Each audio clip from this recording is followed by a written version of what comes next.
안녕하세요. 선사고 학생, 학부모 여러분들 반갑습니다. 선사고 2학기 국어 기말교사를 리뷰하게 된 김민정입니다. 네, 우선 작품 출제 범위부터 살펴보겠습니다. 8단원에서 시조 두수, 송미인곡과 진달래꽃, 허생전이 출제되었고요. 9단원에서는 오탄블로 세상보기와 교내 휴대전화 사용을 허용해야 한다가 출제되었습니다. 마지막으로 다수의 연계지문들이 출제가 되었는데요. 세부적인 연계지문의 목록을 살펴보겠습니다. 우선 시조 두수에서는 교과서에 수록되었던 제막매가 그리고 프린트물로 출제가 되었습니다. 프린트물에는 평시조 약 37편, 사설시조 11편이 수록되어 있었습니다. 송미인곡과 진달래에는 교과서에 수록된 가시리 그리고 관동별곡이 프린트물로 배부가 되었습니다. 이 부분에서 가시리에서는요, 대중가요 가사가 선지로 출제가 되었는데요. 약 4편의 노래 가사가 수록되었고 학생들이 선지를 보고 많이 당황한 문항이기도 했습니다. 허생전에서는 교과서에 수록 작품인 현진건의 고향이 연계되어 출제되었습니다.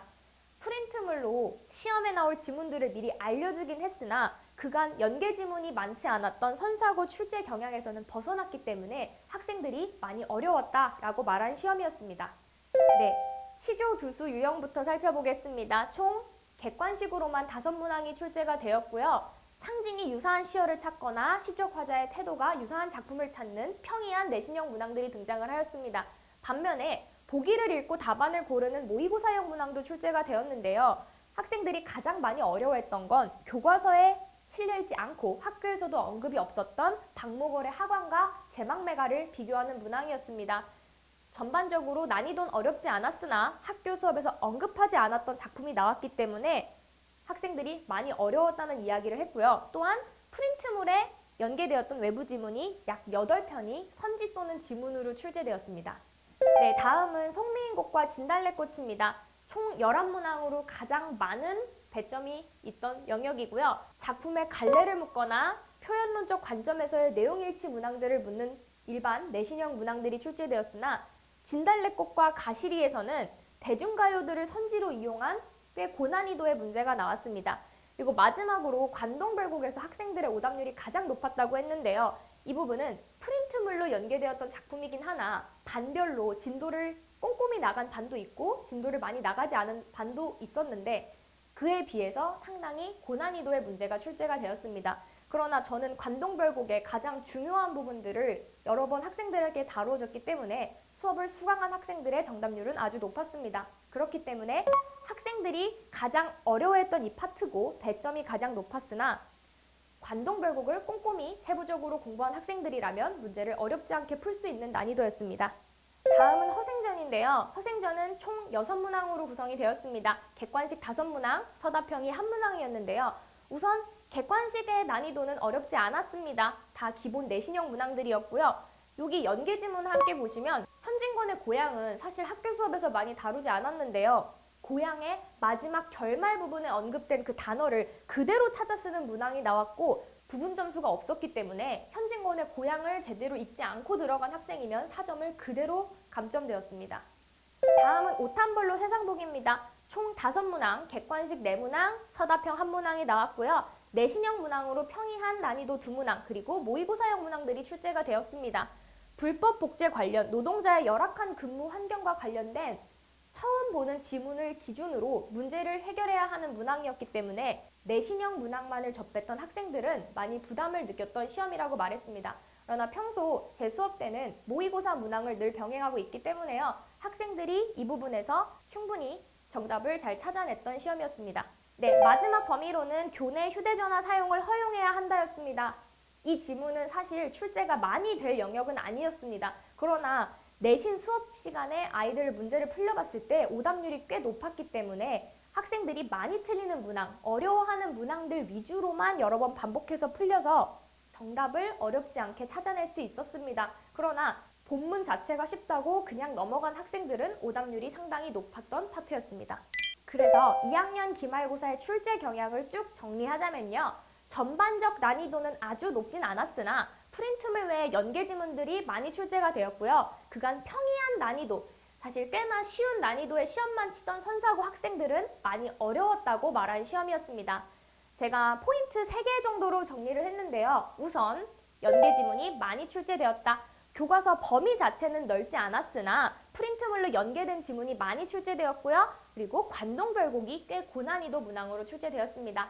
다음으로는 언급하지 않은 외부 지문이었는데요. 선사고는 지금까지 사실 수업에서 언급하지 않은 작품들은 다루지 않았는데요. 이번 시험에서는 그동안의 시험과는 좀 다르게 박목월의 하관과 대중가요들이 선지로 출제되어서 학생들이 많이 어려웠다는 이야기를 했습니다. 세 번째로는 시험의 난이도가 대폭 상승했다는 점인데요. 그동안 선사고는 사실 정말 쉬운 시험이었습니다. 낮은 난이도의 내신형 문항들만이 출제가 됐는데요. 이번 연도에서는 모의고사 문항들이 많이 출제가 되었습니다. 그렇기 때문에 평소 내신형 문항들로만 공부를 한 학생들은 모의고사형 문항이 나왔을 때 많은 부담을 느꼈을 것이라고 예상을 합니다. 4번의 시험을 끝내고 이제 새로운 학년, 만족스러운 내신을 위해서 어떻게 준비를 해야 할지 이야기를 해보도록 하겠습니다. 우선 선사고는요, 교과서 위주의 시험이 맞습니다. 대부분의 연계 지문들이 교과서 내에 수록된 작품들이었기 때문에 교과서에 있는 내용들은 세부적이고 꼼꼼하게 숙지를 해야 합니다. 다음으로는 연계 지문인데요. 1학년에 3번의 시험 동안은 사실 연계 지문이 거의 없던 시험이었으나 이번 시험에 많은 연계 지문들이 출제되었기 때문에 2학년 문학 교과서에서도 많은 지문들이 연계되어 출제가 될 것입니다. 그렇기 때문에 미리 방학 때 다양한 지문을 숙지해보는 것이 많은 도움이 될 것입니다. 세 번째로 1학년 전체 범위 중 모르고 넘어간 부분을 방학 특강으로 꼭 채워보라고 말씀을 드리고 싶습니다. 특히나 문법 같은 경우에는 차곡차곡 쌓아가는 것이 가장 중요하기 때문에 운이 좋게 정답을 맞추고 넘어갔더라도 모르는 부분이 있었다면 꼭 세부적인 사항들을 채우고 넘어가는 것이 많은 도움이 될 것입니다. 2학년 문학 교과서는 범위가 상당히 넓습니다. 그렇기 때문에 작품들을 미리 훑어보고 흐름을 파악한다면 분량에 대한 부담감을 많이 줄일 수 있을 것입니다. 네, 다시 한번 인사드리겠습니다. 저는 선사고 내신을 담당하고 있는 김민정입니다. 우선 저는 영어, 프랑스어, 그리고 이제 모국어인 한국어까지 3개 국어를 하면서요. 언어를 가장 어떻게 언어답게 배울 수 있을지에 대해서 항상 고민을 했습니다. 그렇기 때문에 학생들의 개인적인 약점들을 빠르게 파악하고 그에 맞는 솔루션을 제공해 줄 수 있습니다. 다음으로 사실 흥미는 집중력과 직접적으로 연관이 있다고 생각합니다. 최대한 3시간이라는 긴 수업, 학생들이 재밌게 수업에 참여할 수 있는 것을 목표로 수업을 진행하고 있습니다. 네, 다음은 선사고 맞춤 교재인데요.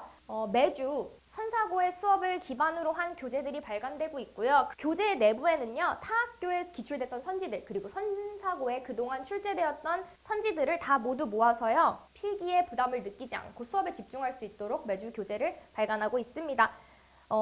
사실 이 직보 교재가 학생들이 적중률이 가장 높다고 이야기를 해줬는데요. 그 중에 많은 도움을 줬던 문항들 3개만 소개를 하도록 하겠습니다. 네, 우선 외부 지문이었는데요. 이번에 박목월의 하관이 학교에서 언급되지 않은 외부 지문으로 출제가 되었습니다. 제막매가와 비교를 하는 문항이었는데요. 저는 직보 수업 때 제막매가와 연관해서 죽음을 다룬 작품들을 쭉 쓰고 그에 맞는 키워드들로 정리를 해줬습니다. 이 부분에 보시면 박목월의 하관은 동생의 죽음을 다루고 있고 경건하고 담담한 태도로 그리움의 정서를 표현하고 있다고 키워드를 적었고요. 시험의 선지에 많이 유사한 부분으로 출제가 되었습니다. 사실 선사고는요, 외부 지문이 많이 나오는 학교는 아니기 때문에 아주 많은 작품을 다루진 않았지만 출제율이 높은 작품들 위주로 꼼꼼하게 준비를 했기 때문에 학생들이 이 하관과 비교하는 문제가 나왔을 때 어렵지 않게 답을 골랐다고 이야기를 했습니다. 네, 다음으로는 허생전의 사자성어 문항이 그대로 출제가 되었습니다. 이 지문을 비교하면요, 제가 직보 교재에서 사자성어 문제가 자주 출제되는 구간이다 라고 해서 중원부원의 밑줄을 쳐줬고요. 이 중원부원의 풀이를 그대로 이미 한 말을 자꾸 되풀이하기 마련이다 라고 변형을 시켰고 그대로 중원부원을 고르는 문제가 출제가 되었습니다. 그렇기 때문에 학생들이 짧은 시간 안에 빠르게 답을 찾아낼 수 있었다고 이야기했습니다. 네, 마지막으로 서답형 문항인데요. 토론에서 필수쟁점을 늘 다루기 때문에 학교 수업에서 필수쟁점을 중요하게 이야기하지 않았더라도 저는 반복적으로 서술형, 서답형 문항을 써보게 했고요. 그래서 실제 문항으로 나왔을 때 학생들이 감점 없이 6점을 모두 받았다고 이야기를 했습니다. 4번의 시험을 보면서 만족스러운 성적을 낸 학생들도 있었을 것이고 아마 본인의 기대에 미치지 못하는 성적을 받은 학생들도 있을 것이라고 생각합니다. 이제 그 앞에 모든 단계를 워밍업이라고 생각하시고 이제 새로운 학년을 위해서 어떤 수업이 학생들에게 도움이 될지 수업 소개를 잠깐 하도록 하겠습니다. 우선 제 수업은 자체 제작 교재를 사용하고요. 교과서 핵심 정리는 당연하고 선사고의 기출문제 그리고 1학년 모든 선생님의 수업을 기반으로 한 손필기가 들어갑니다. 네, 두 번째로는 매주 클리닉에서 테스트가 진행됩니다. 클리닉 시간을 활용해서 테스트를 진행하고요. 그 테스트 결과를 바탕으로 개별 과제가 제공됩니다. 그 다음은 앞에 봤던 테스트 내용이 세부평가 문자로 전송이 됩니다. 학생들의 각 영역별 평가 그리고 숙제 진행도 등이 문자로 발송이 됩니다. 마지막으로는 숙제 검사인데요. 모든 숙제 완료 후 하원을 하고요. 만약 기타 스케줄로 진도가 밀릴 시에는 카톡으로 따로 검사가 이루어집니다.